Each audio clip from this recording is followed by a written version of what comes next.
Another important section that we'll look into, which is very helpful with respect to your day-to-day sprint planning and tracking purpose, are queries. So queries allow you to create custom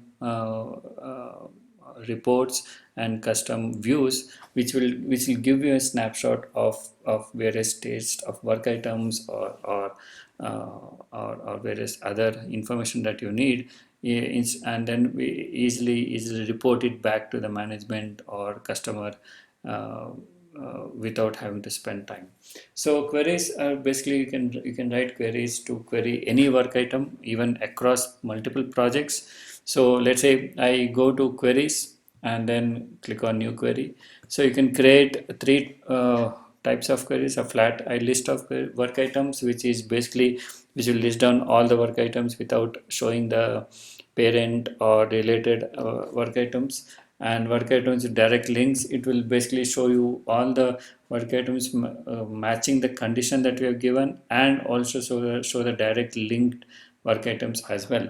And tree of work items are basically, it will show all the parent work items matching the condition, and then all the child and related work items as well. So when you say a flat list of work item, you basically provide the filters that you want. Example, in my case, let's say I'll select work item type is equal to deployment task, and state of the work item is any.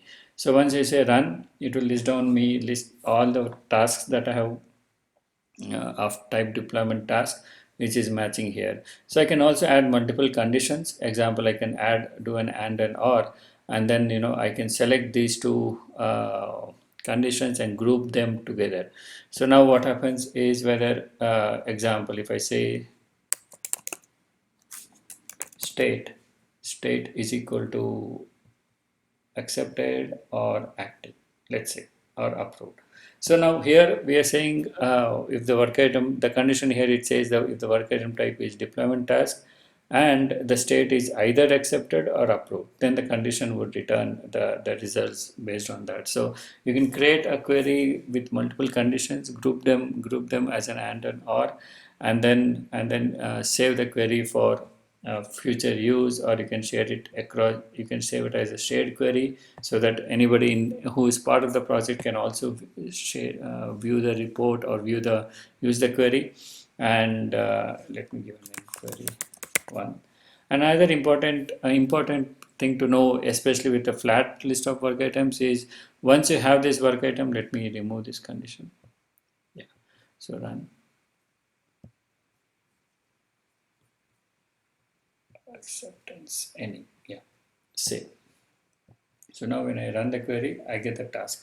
Now with this query running, flat list of work items, everything running, now I can easily create a chart based on this query.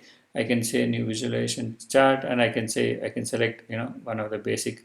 Let's say I select a pie chart here, and I can group them by state, and then I can do aggregation and sorting and create a charts, various reports based on the query which I've created and the columns. And other thing is, once you have the query, you can also define the columns that you want to display. Here right now you see the ID, work item type, title, assign. I can remove tags. I can remove, let's say, assign to, and then I can add another column which I need. Example, it might be activated date, right?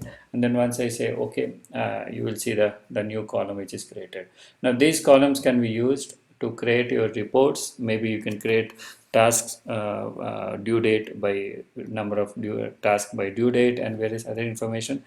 And which we'll see in something we'll see in the future sections, is this chart can directly be added into your boards and dashboards, so that you can create one dashboard for a team or a sprint, and then use the queries to generate individual charts and reports, which can be added into the dashboard as one single report.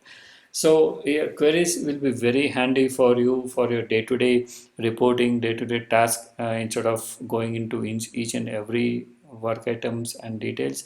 Queries will help you to save time to generate the report and see the snapshot of the work items.